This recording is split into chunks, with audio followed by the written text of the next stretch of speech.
जय निताय, जय गौर, हरे कृष्ण।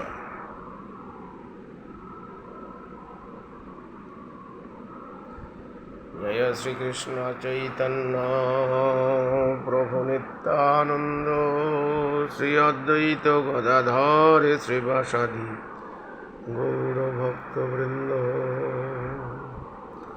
हरे कृष्ण कृष्ण कृष्ण हरे हरे, हरे राम राम राम हरे हरे।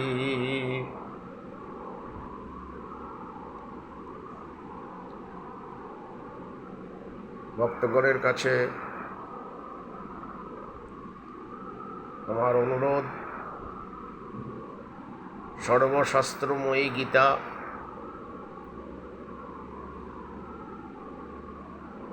প্রতিদিন একটি করে শ্লোক এবং তার বঙ্গানুবাদ করুন।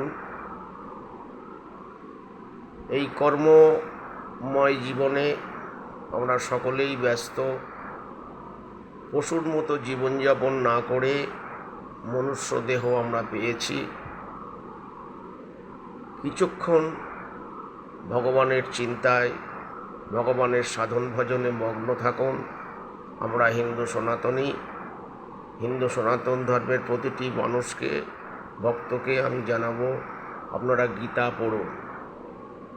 পশুর মতো জীবনযাপন বলছি এটা কারণেই, আহার নিদ্রা মৈথুন এটা পশুরা করে, তারা খায়, আহার করে তারা, এবং নিদ্রা ঘুমায়, মৈথুন বংশ বিস্তার করে, শারীরিক সম্পর্ক করে, এবং ভয় আছে পশুদের। এই চারটে পশুর ধর্ম। মানুষ হয়ে আমরা দুর্লভ মনুষ্য জনম লোভিয়া এ সংসারে, না ভজিনু কৃষ্ণ আমি এ দুঃখ জানাবো কাহারে। দুর্লভ মনুষ্য জনম পেয়ে মানুষ হয়ে পশুর মতো জীবনযাপন কেন আমরা করব? অন্তত আমাদের সর্বশাস্ত্রের সারাতিসার গীতা পড়ি, শাস্ত্র সম্পর্কে জানি, ভগবানকে জানি, ভগবানের শরণাপন্ন হই, ভগবানের শরণাগত হই। শরণাগতি ছাড়া মানুষের রক্ষা নেই। এটাই তো পশুর সঙ্গে মানুষের পার্থক্য। এই দুর্লভ মনুষ্য জন্ম পেয়ে পশুর মতো জীবনযাপন করে তো কোনো লাভ নেই। তাই গীতা যদি পড়তে আপনার অসুবিধা হয়, কোনো সৎসঙ্গে গিয়ে শ্রবণ করুন, আর না হলে দুটো শ্লোক তো অন্তত কমসে কম গীতার পড়ুন। বিষাদ যোগ। ধৃতরাষ্ট্র উবাচ ধর্মক্ষেত্রে কুরুক্ষেত্রে সমবেতা যুযুৎসব মমকা পাণ্ডবাশ্চৈব কিং কুর্বত সঞ্জয়। এই শ্লোকটা, এটা প্রথম অধ্যায় অর্জুন বিষাদ যোগ। আর অষ্টাদশ অধ্যায় 18 অধ্যায় মোক্ষযোগ।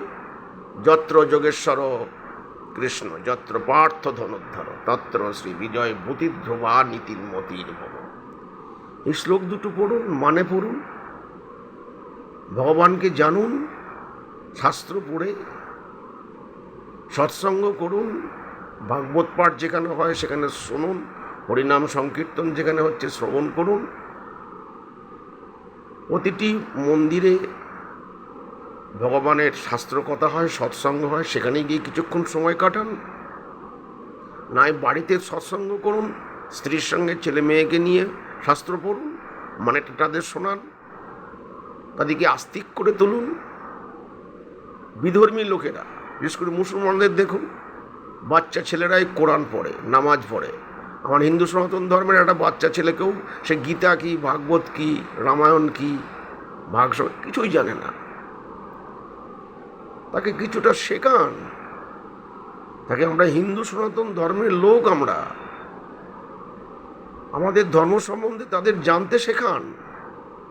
লেখাপড়া সে করছে করুক, ধর্মীয় জ্ঞান কিছুটা তাকে দিন। এটাই তো পিতামাতার কর্তব্য। তাই সকলের কাছে আমার অনুরোধ, গীতা পড়ুন, গীতা কিনুন, গীতা পড়ো, গীতা শোনো, গীতার অমৃত সুধা করো পান। তবেই তো পাবে তুমি কৃষ্ণ ভগবান। হরে কৃষ্ণ।